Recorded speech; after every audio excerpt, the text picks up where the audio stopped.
वीर बालकों की श्रेणी में आज मैं कहानी सुनाता हूँ वीर बालक 36 साल की। पन्ना नरेश महाराज चंपत राय बड़े ही धर्मनिष्ठ एवं स्वाभिमानी थे।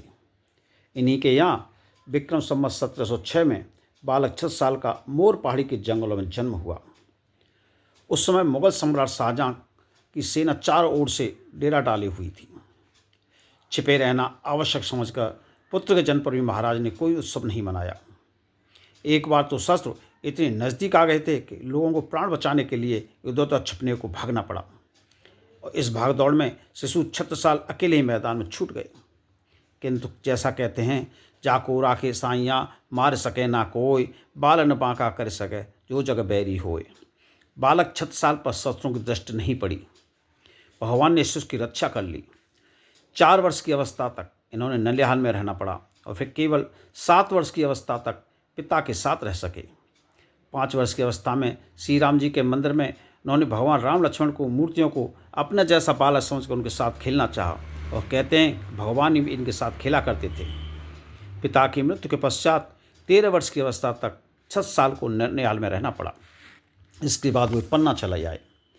चाचा सुजान राव ने बड़ी सावधानी से इन्हें सैनिक शिक्षा दी।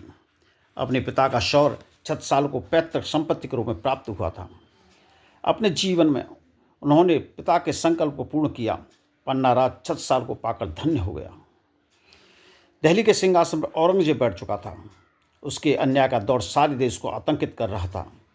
6 साल की अवस्था उस समय लगभग 13-14 वर्ष की रही होगी। विंध्यवासिनी के मंदिर में मेला था।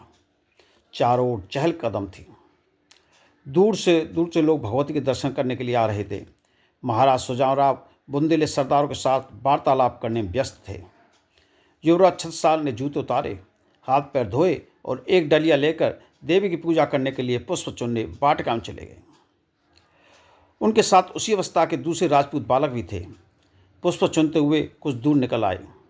इतने में वहाँ कुछ मुसलमान सैनिक घोड़े पर चढ़े आए।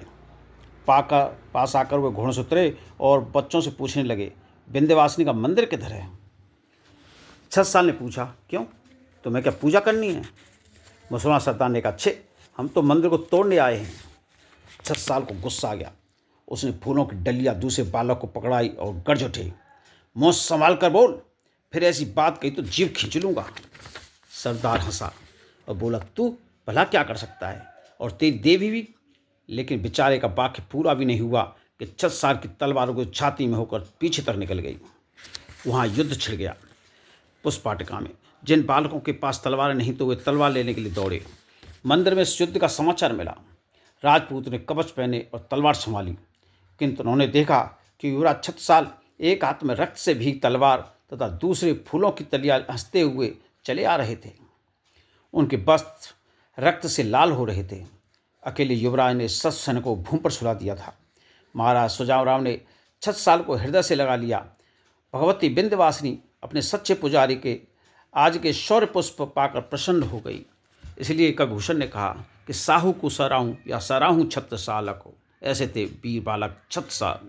जय हिंद।